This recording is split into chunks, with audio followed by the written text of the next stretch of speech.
L'état d'urgence a été déclaré en Indonésie. As forest fires continue to burn in Indonesia, para peternak sapi akibat ucapannya yang merugikan mereka.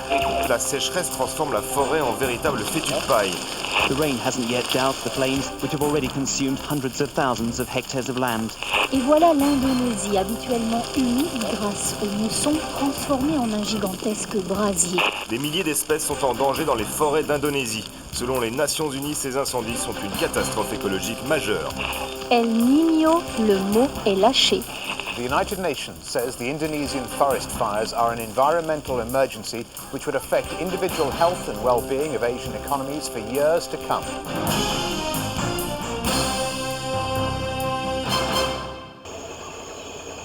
C'était une forêt encore semblable à celle des origines. À Sumatra, Java ou Bornéo, elle offrait leur dernier asile à des créatures déjà disparues de tant d'autres horizons. La vie s'écoulait dans la quiétude d'un monde presque oublié des hommes. Parfois, le bruit d'un moteur de bateau annonçait l'arrivée d'une visiteuse qui s'enfonçait dans la jungle. Depuis son arrivée à Bornéo, voici 26 ans, Biroté Galdikas se consacre à l'étude, à la protection et à la réhabilitation des orang-outans.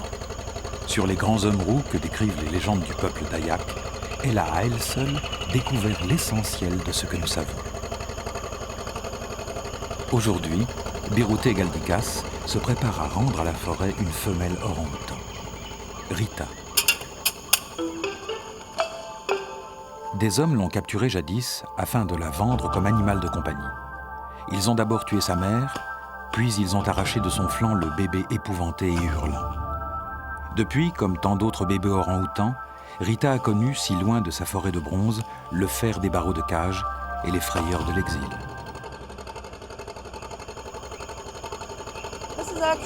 Il s'agit en fait de sa seconde libération. Il y a environ 2 ans, nous avons libéré Rita. Et au lieu de retourner à la forêt, elle s'est assise et s'est mise à attendre que je revienne. Bien sûr, j'ai compris que l'heure n'était pas encore venue pour elle de retourner à la vie sauvage. Nous avons tout repris à zéro. Maintenant, nous pensons qu'elle est enfin prête à redevenir sauvage. La preuve en est qu'elle ne s'accroche plus aux humains. Elle est capable de monter un arbre et de construire un nid. Elle s'intéresse à trouver de la nourriture. Et elle prend goût au contact avec d'autres orang-outans.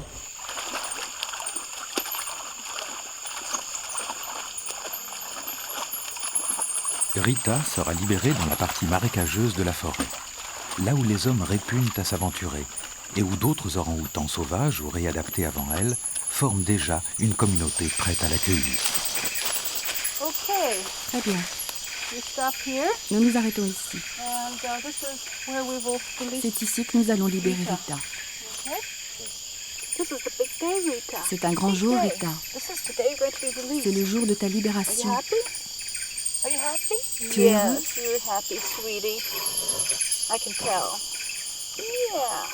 It's the big day. Big day.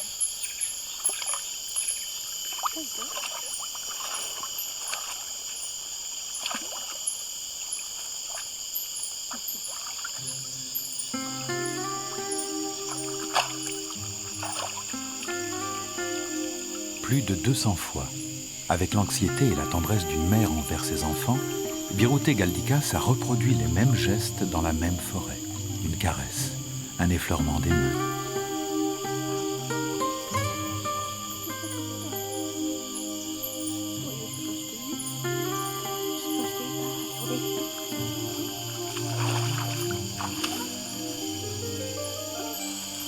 Rita devra bientôt se réapproprier le monde qui est vraiment le sien, celui des cygnes.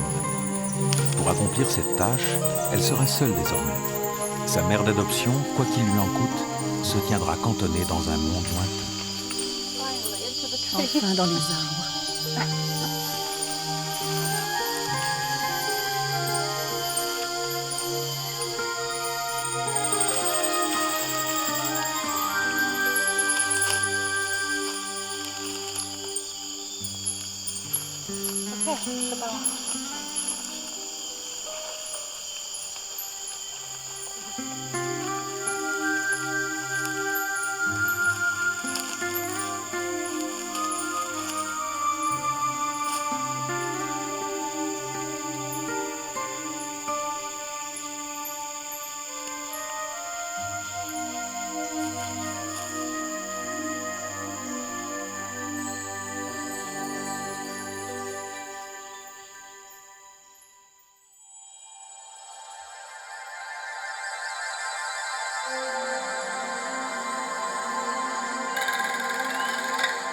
Le temps a passé. Sur la forêt de brume se lève un jour nouveau. Déjà, comme le font tous les orang-outans, Rita construit chaque soir au sommet d'un arbre un nid de branches et de feuillages. Autour d'elle, un monde inconnu s'est peu à peu révélé, que peuple l'ours malais, les perruches, ou le fragile loris paresseux, dont l'enfant s'enroule autour de la taille comme une écharpe vivante. Non loin de là, le serpent des palétuviers monte de branche en branche, comme une menace que dénoncent quelques éclats d'or, et qu'il faut fuir au plus vite.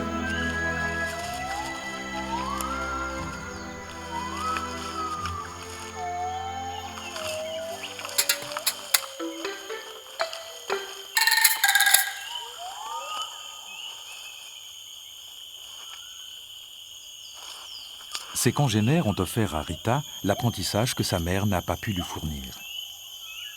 En les imitant, elle a appris à identifier par l'odeur et la forme les fruits les plus divers.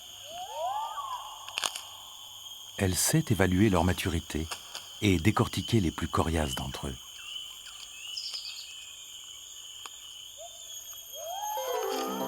Dans son nouvel habitat, Rita a rencontré d'autres orang-outans sauvages ou réhabilités.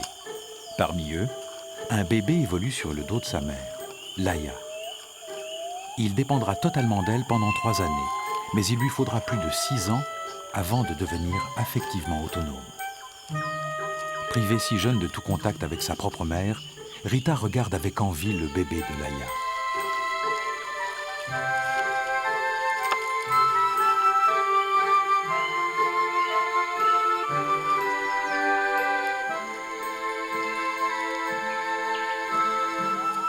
Un jeune mâle se tient à l'écart de la mère et de l'enfant et de leurs autres congénères. Contrairement à d'autres primates, l'orang-outan ne forme pas de colonie à l'activité sociale développée. Tandis que la mère forme avec son bébé l'unité familiale de base, la plupart des adultes se croisent comme s'ils étaient indifférents les uns aux autres.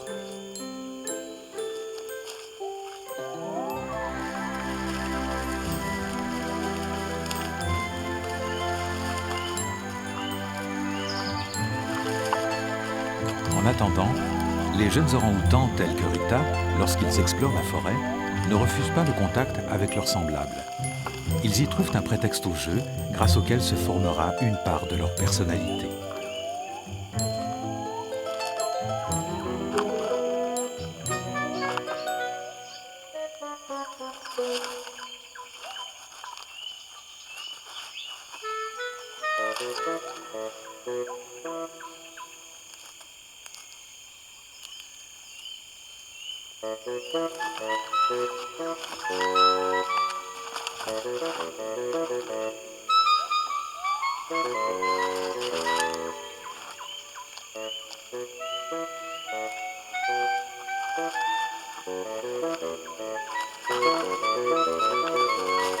Sous son regard, Rita a vu se déployer depuis 6 mois la vie qui foisonne. Elle reconnaît la civette palmiste, que ses mœurs nocturnes n'empêchent pas de rechercher un ver ou un insecte à croquer au petit matin avant de s'endormir. Le rôdeur masqué prendra son repas sous les yeux du pita des palétuviers. En effet, sans se douter de rien, une proie cuirassée d'inconscience chemine vers sa perte.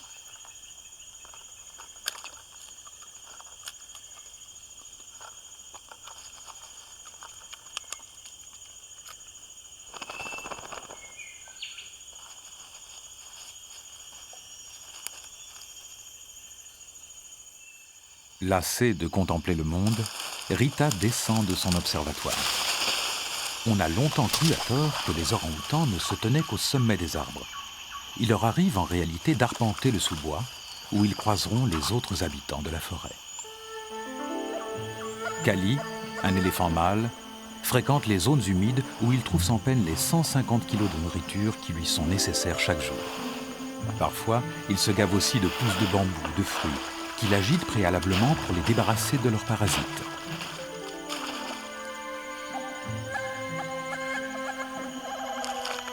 peu à peu, Rita a semblablement appris à vérifier les plantes qu'elle consomme.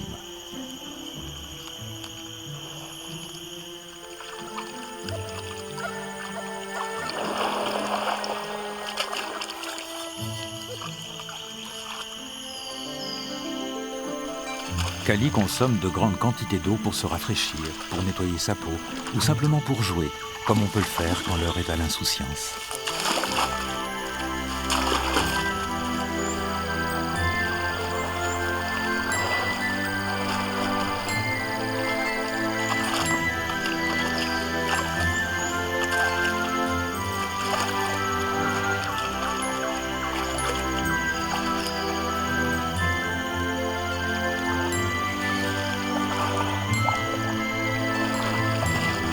Aujourd'hui, comme chaque jour, Kali boira environ 90 litres d'eau. Ici, dans la jungle indonésienne, l'eau est partout.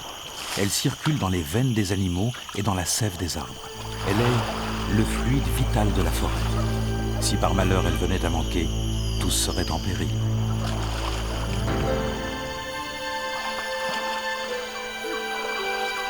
Bientôt, un drame frappera Rita, Kali ou Laia. Même l'air et l'eau les trahiront. Mais ils n'en savent rien et continuent de vivre, tant qu'ils le peuvent encore.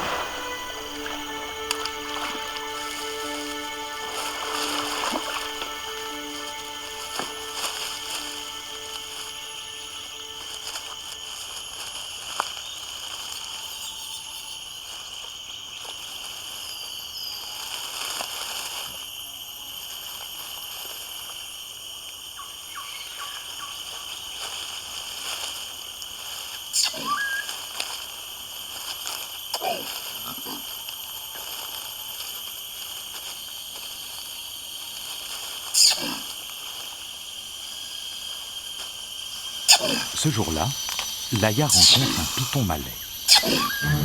Pour elle, le serpent constricteur ne présente guère de danger. Mais si son bébé venait à choir ou à s'aventurer sur le sol, le python aurait peu d'efforts à accomplir pour l'étouffer entre ses anneaux.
Gravir les sentiers de la canopée, c'est-à-dire du sommet des arbres, requiert parfois de l'intelligence.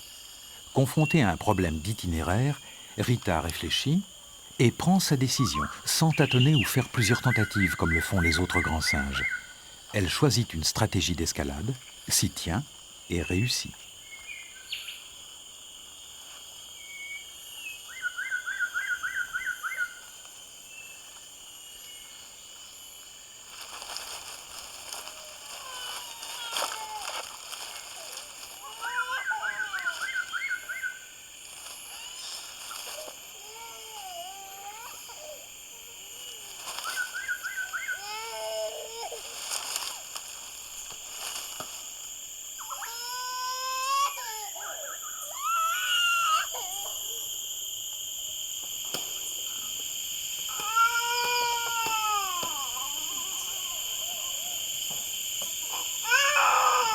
Avec 180 millions d'habitants, l'Indonésie est le 4e pays le plus peuplé du monde. Et chaque année, sa population grossit de 2 millions de nouvelles bouches à nourrir.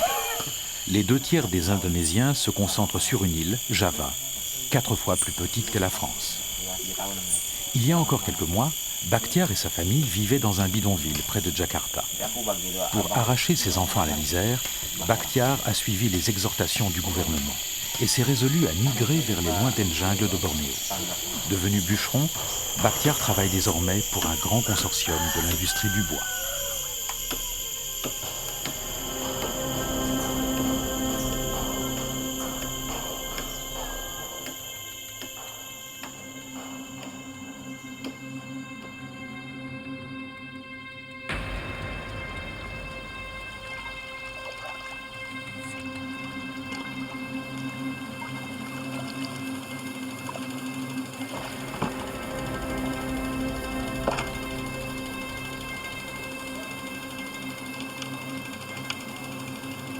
C'est ainsi que peu à peu, les grandes concessions forestières souvent détenues par l'armée ou les proches du président gagnent du terrain vers des jungles jusqu'alors inexploitées. 500 à 700 000 hectares de forêt disparaissent ainsi chaque année depuis 14 ans. En 1935, Bornéo était encore boisé sur 75% de sa surface totale. En 1990, les forêts n'occupaient plus que 44% du territoire. L'Indonésie se vide peu à peu de son bois, exporté vers d'autres pays qui le recevront sans ignorer à quel drame il participe. Sur le port de Kumai, des navires et des barges se préparent à emporter vers d'autres continents la chair même de la forêt. Birute Galdikas ne peut qu'assister au drame en témoin muet, car elle pourrait être expulsée si ses dénonciations devenaient trop bruyantes.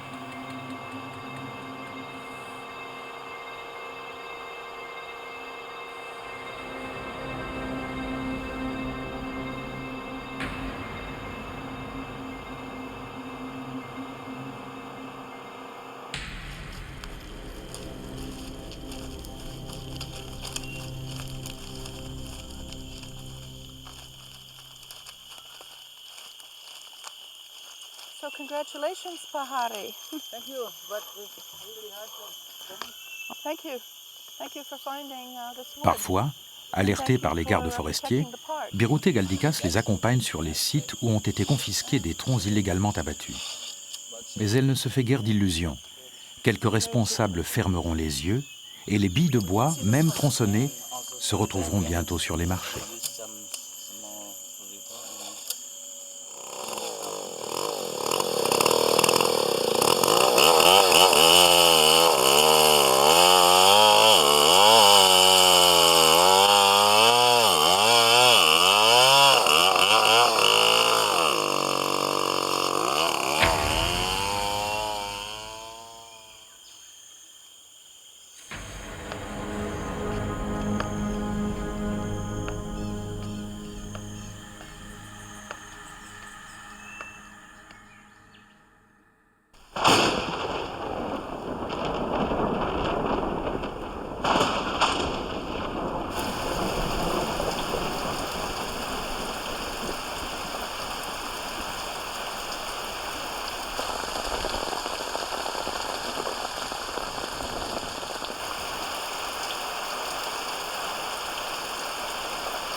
Comme ses congénères, Rita prend son mal en patience.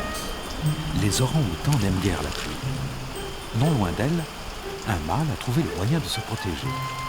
Quand d'autres animaux recherchent un abri, les orang-outans s'en construisent un, semblable à un parapluie. Capable comme l'homme d'imiter un exemple positif, Rita à son tour se confectionne un couvre-chef.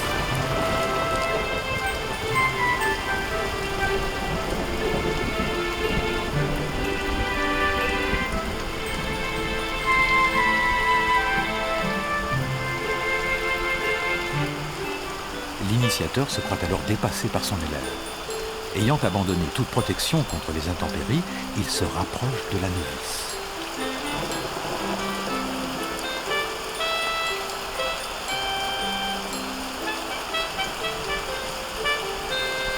Parvenu près d'elle, il se prépare à confisquer le parapluie.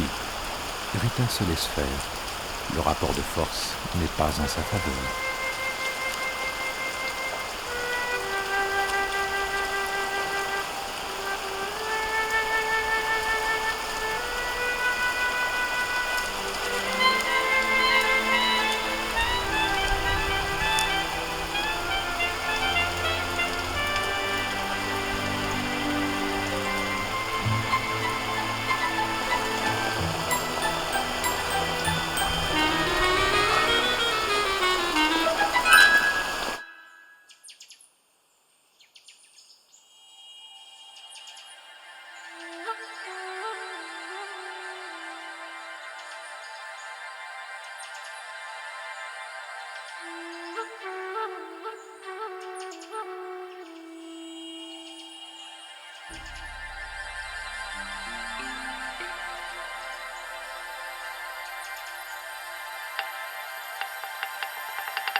Laïa et son enfant marchent sur la canopée comme sur une prairie suspendue.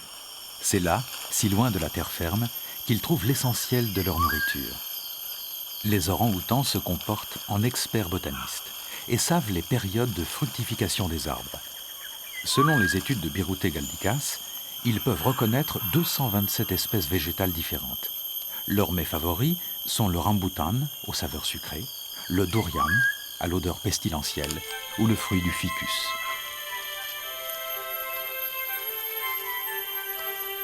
Le calao-bicorne, comme d'autres oiseaux, partage l'habitat de l'orang-outan et certains de ses goûts alimentaires.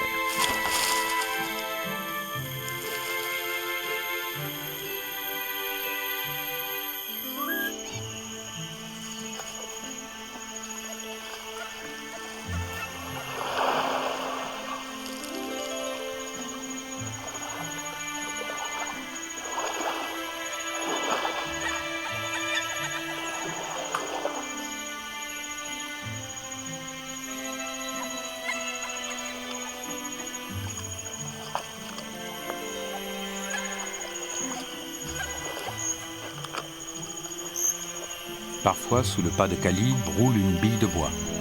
Des bûcherons pris en chasse par les gardes forestiers l'ont sans doute abandonné là, avant de prendre la fuite.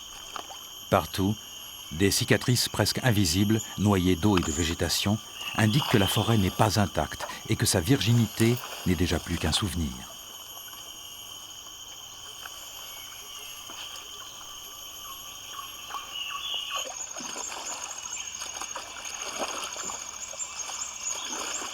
Alors que Kali poursuit son chemin, tout un groupe se présente. Chez les éléphants, l'unité sociale de base est constituée par une femelle dominante, des femelles ordinaires et leurs enfants. Normalement, les mâles, surtout s'ils sont adultes, vivent à l'écart. Mais quand leur habitat se restreint, mâles et femelles sont obligés de se côtoyer davantage.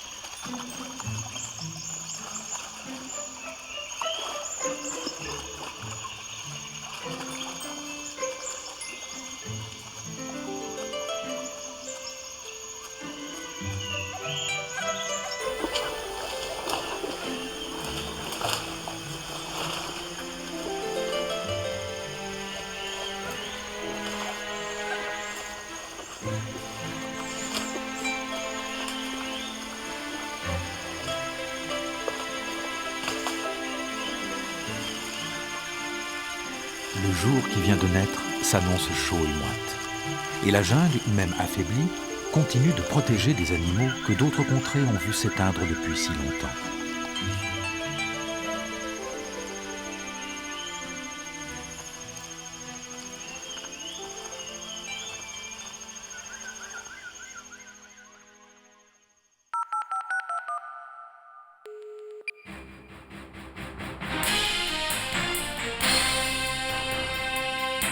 La planète subit en ce moment un dérèglement climatique sans précédent. Selon les météorologues, c'est un phénomène exceptionnel par son ampleur et ses conséquences sur l'environnement.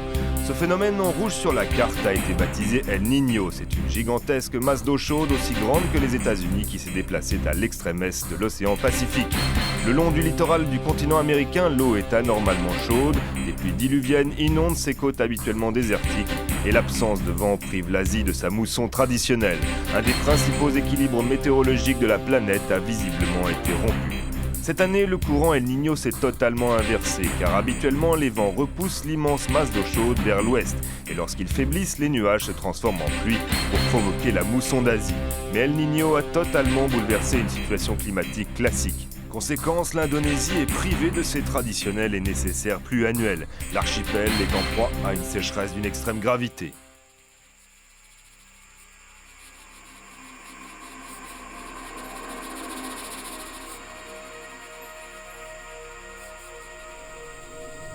En quelques semaines, l'eau des temps ordinaires a disparu.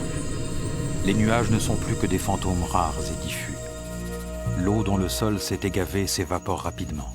Une épaisse chaleur monte de la terre, semblable à une fumée sèche et âcre.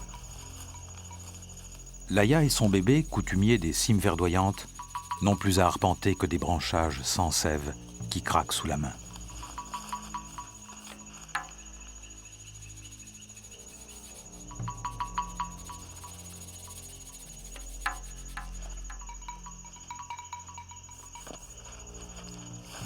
La moindre goutte d'eau que la sécheresse a oubliée au fond d'une souche creuse devient pour le petit peuple des orang-outans un enjeu considérable.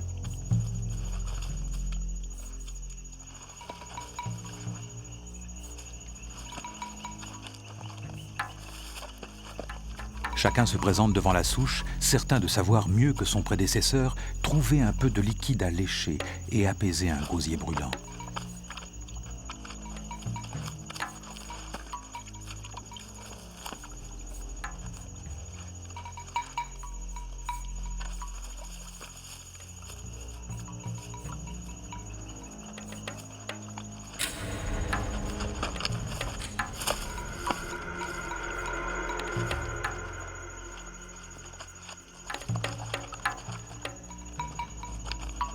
D'autres ont renoncé et attendent simplement que reviennent des jours meilleurs.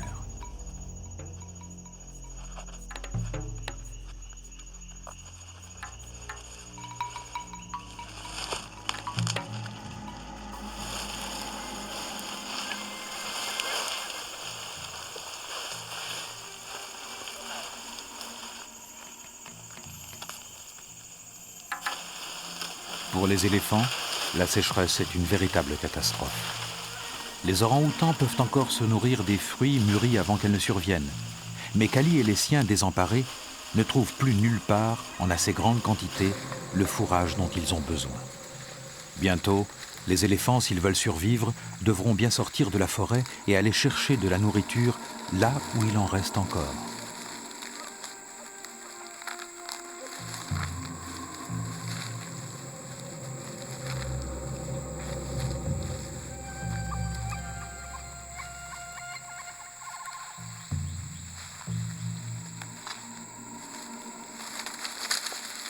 Quelques mois à peine après sa libération, Rita découvre la métamorphose de la forêt qui souffre.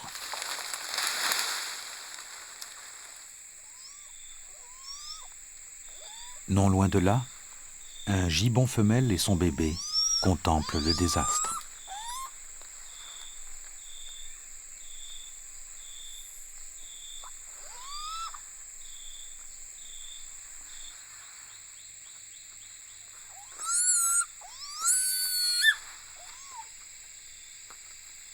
Son bébé n'est pas encore sevré, mais la mère, qui manque de force pour continuer de le nourrir, lui refuse la mamelle. Et c'est en vain que le jeune singe continuera de s'acharner et de gémir.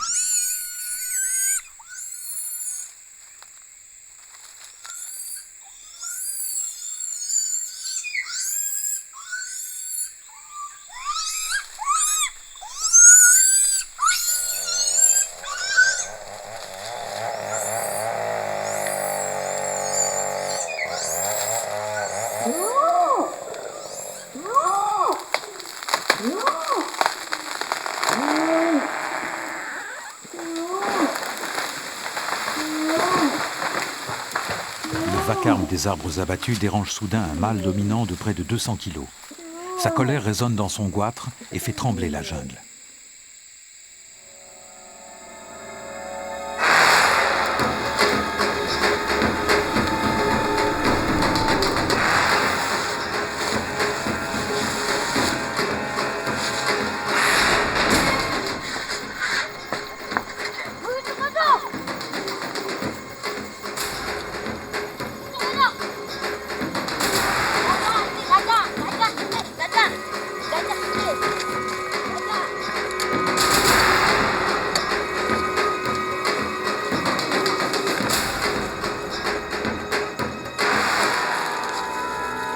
Kali sait qu'en se rapprochant des hommes, il trouvera dans leur silo des tubercules et d'autres provisions.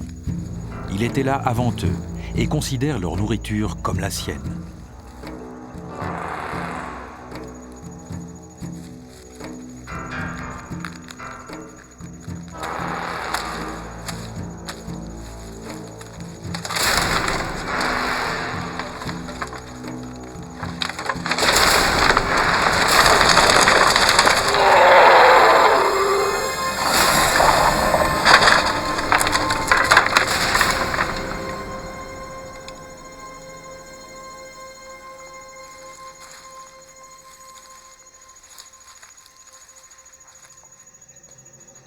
Les éléphants sont sortis de la forêt.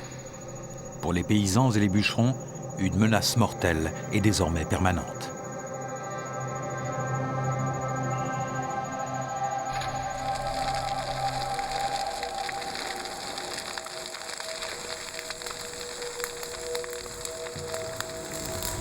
Malgré la sécheresse, les forestiers ont procédé à des déboisements par brûlis. En quelques jours, les flammes qu'ils ont provoquées vont transformer toute la région en brasier. Le petit ours malais ne sait plus sur quel tronc se jucher pour échapper aux fumées. De la même manière, les orangs-outans oscillent de branche en branche, chassés de chacune d'elles par l'air qui brûle leurs poumons. Le loris paresseux, que son bébé blotti contre lui alourdi, recule devant l'adversaire invisible et suffocant. Le bébé deviendra vite un fardeau qu'il faudra peut-être abandonner. Le calao pourra toujours s'évader des flammes à tire-d'aile. La civette palmiste, tirée de son sommeil diurne, participe à l'exode vertical qui vient de commencer et qui conduira chacun toujours plus haut, toujours plus loin, aussi longtemps que les flammes voudront bien ne pas les rattraper.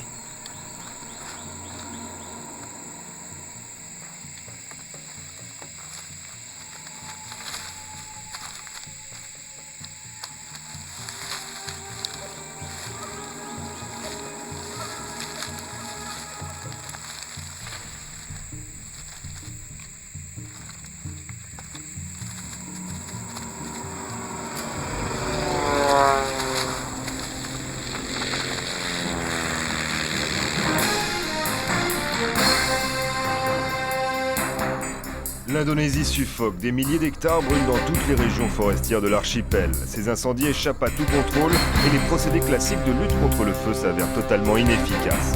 Toute la population rurale est mobilisée pour mener une guerre contre ce fléau, mais les vents porteurs réduisent à néant les efforts des paysans qui doivent se battre parfois contre des flammes de plus de 3 mètres de haut. Une véritable chape de plomb s'est abattue sur les régions enflammées, plongeant la population dans des nappes de fumée sans fin. Cette catastrophe aura de lourds effets sur la santé des hommes et des animaux. Certes, la sécheresse provoquée par El Niño a complètement fragilisé l'écosystème indonésien. Mais les compagnies forestières locales ont aussi une énorme responsabilité dans ce désastre. Ignorant l'avertissement des météorologues, ces entreprises soutenues par le gouvernement ont préféré poursuivre leur défrichement à moindre frais. Une opération qui a déjà provoqué la destruction de près d'1 million d'hectares de forêt. Et pendant ce temps-là, l'Indonésie brûle toujours.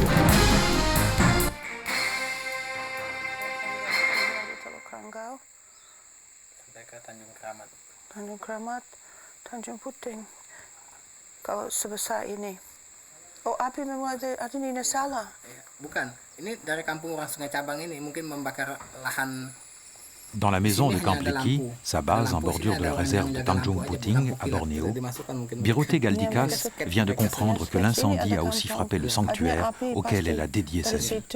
Pour elle, c'est un coup en plein cœur, d'autant que sa dernière pensionnaire, Rita, a précisément été relâchée sur un site ravagé par les feux.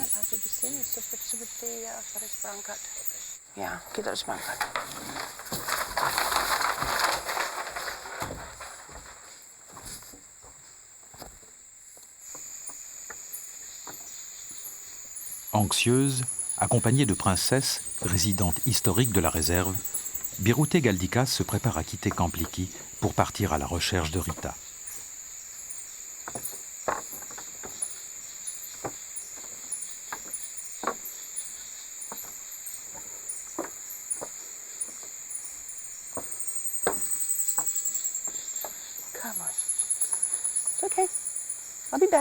Pour parvenir à destination, il faudra remonter le fleuve Kumai.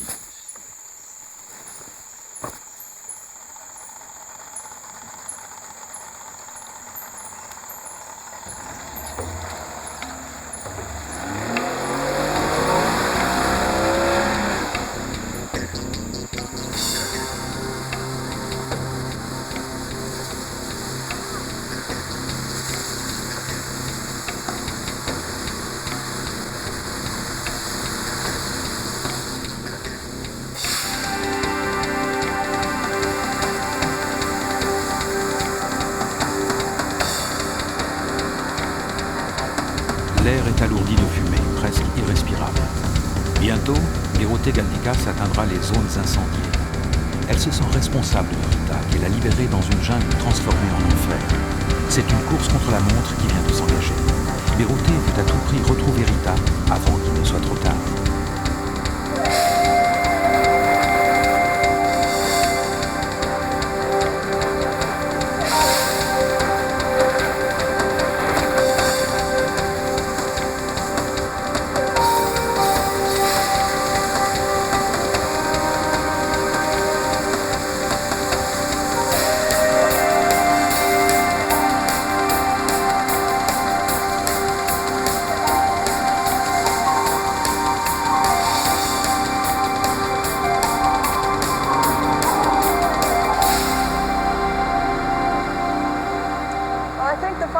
Je pense que les incendies continuent.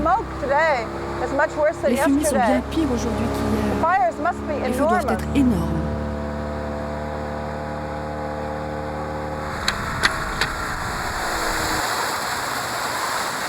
Vous pouvez voir la fumée par là.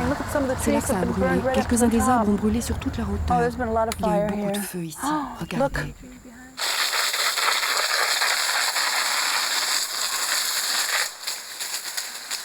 Les incendies ne se propagent pas seulement en surface. Dans les entrailles même de la Terre, une couche de tourbe s'est transformée en un gisement de braises incandescentes. Des gardes forestiers et des volontaires, équipés de pompes et de lances, ont été mobilisés pour nettoyer le sol et tenter d'étouffer ce feu qui coule et se propage sans même qu'on le voie.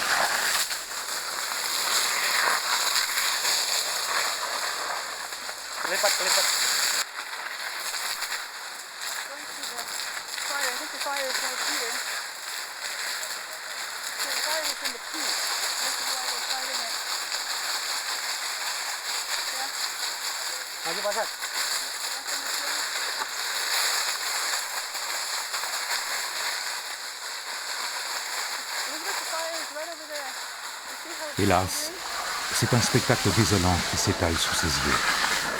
Les feux de tourbe ont calciné des arbres entiers en commençant par les racines. Les arbres ont brûlé de bas en haut, d'un feu pervers qui les a dévorés de l'intérieur. Les volontaires doivent injecter de l'eau dans chaque mètre carré de terre pendant plus de 10 minutes. S'ils ne le font pas, les incendies pourront se perpétuer pendant des mois. C'est une tâche de bagnard, ingrate, interminable et sans gloire.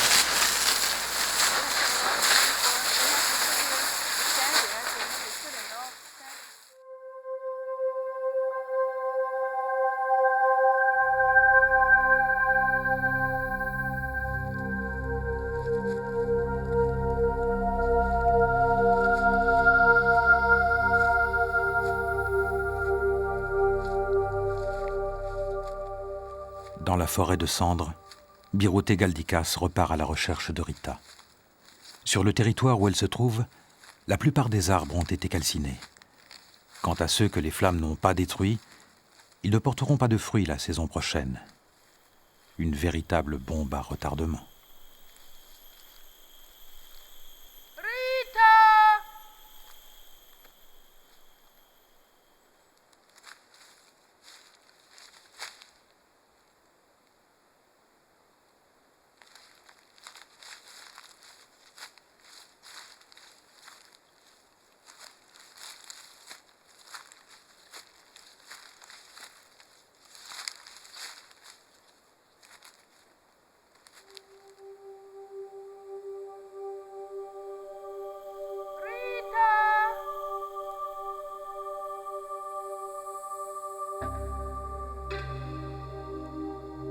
Depuis 26 ans, Birutė Galdikas se bat pour que vive cette forêt, qui était aussi un sanctuaire.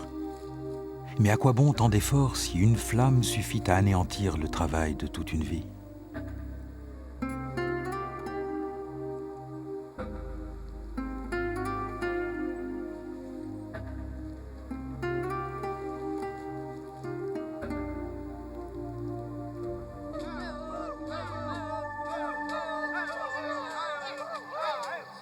Alors que Rita demeure introuvable, des hommes profitent de la situation pour traquer les animaux paniqués sortis des forêts.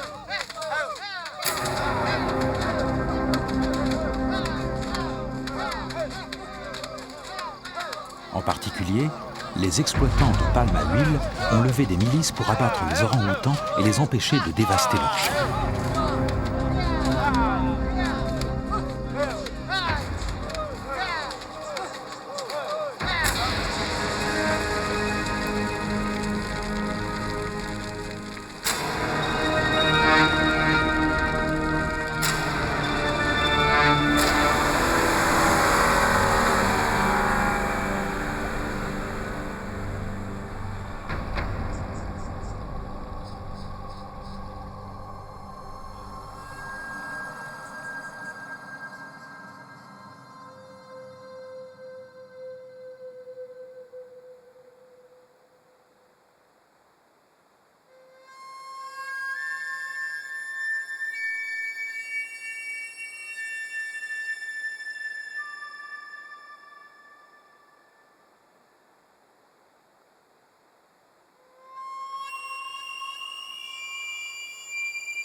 Déjà, les effets indirects des incendies sur la faune se révèlent dramatiques. Les éléphants, repoussés des zones de migration par le fusil des hommes, ne trouvent plus à boire qu'une eau noire et mêlée de cendres. Lentement, la faim anéantira les plus faibles d'entre eux.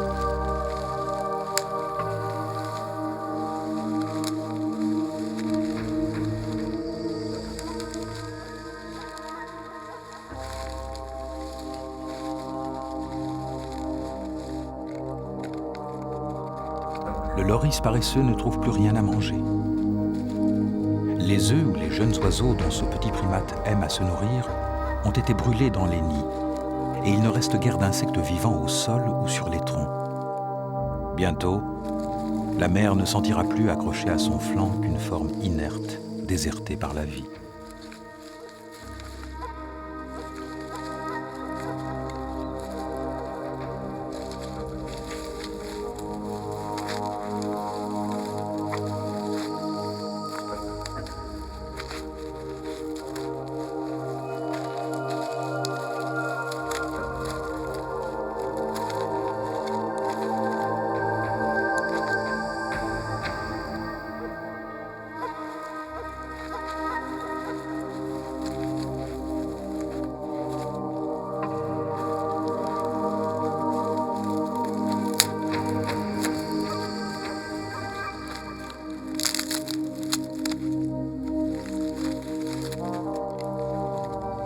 Certains périront, mais d'autres survivent et sortent des creux, des anfractuosités où on aurait pu les croire morts.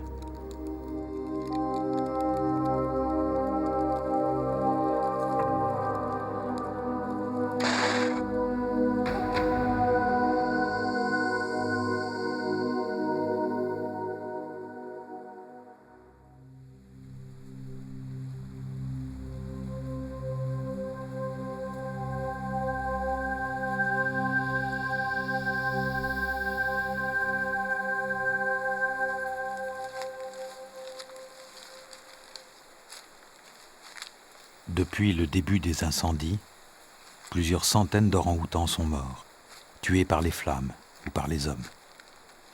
L'esprit hanté par des images de grands singes asphyxiés ou démembrés à la tronçonneuse, Biruté Galdikas repart inlassablement, désespérément, à la recherche de Rita.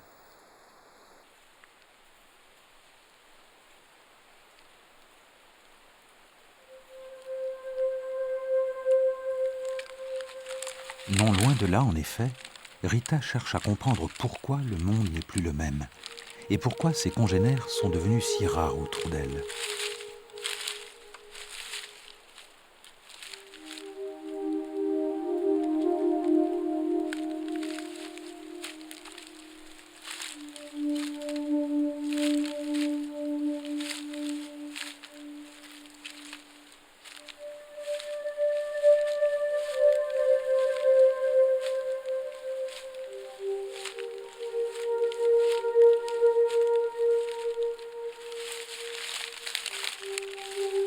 Comme si elle ressentait confusément que sa seule amie la cherche, Rita se rend plus visible en prenant de la hauteur.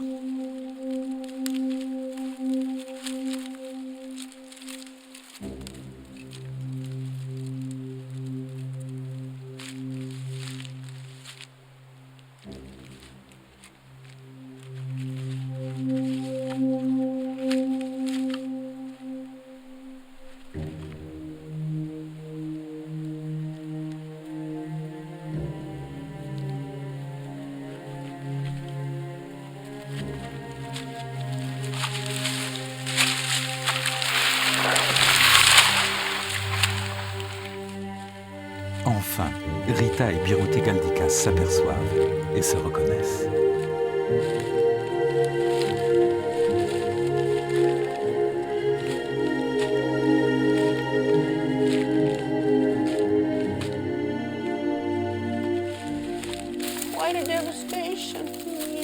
Quelle dévastation, n'est-ce pas? I know, it's terrible. Je sais, c'est terrible. It's terrible, isn't it? Pour Biruté Galdikas, ce n'est pas seulement le destin d'un animal qui est en jeu. Rita est aussi un symbole. Si elle meurt, c'est que son habitat n'offre plus d'espoir à la vie.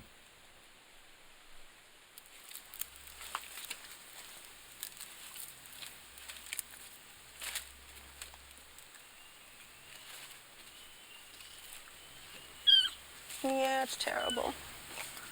It's terrible. Terrible.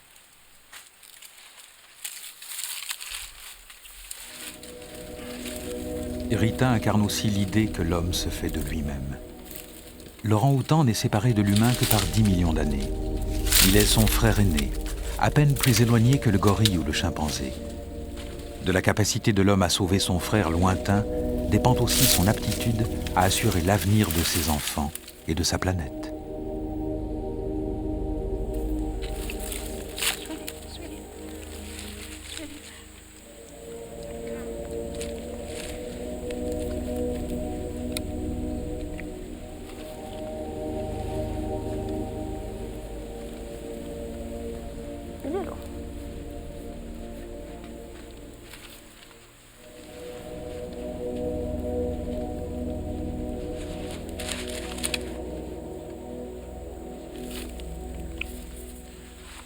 Les orang-outans vivent de la forêt et meurent avec elle.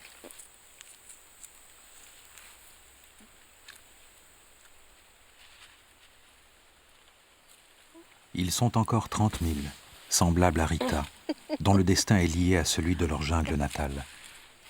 Leur habitat disparaît peu à peu. Beaucoup pensent que la bataille est déjà perdue. D'autres, comme Birute Galdikas, estiment qu'il faut croire à la vie. Very sweet. You are very sweet. Sweetest orangutans I know. En tout cas, ailleurs, d'autres forêts, d'autres espèces attendent d'être sauvées. Si les hommes le désirent vraiment.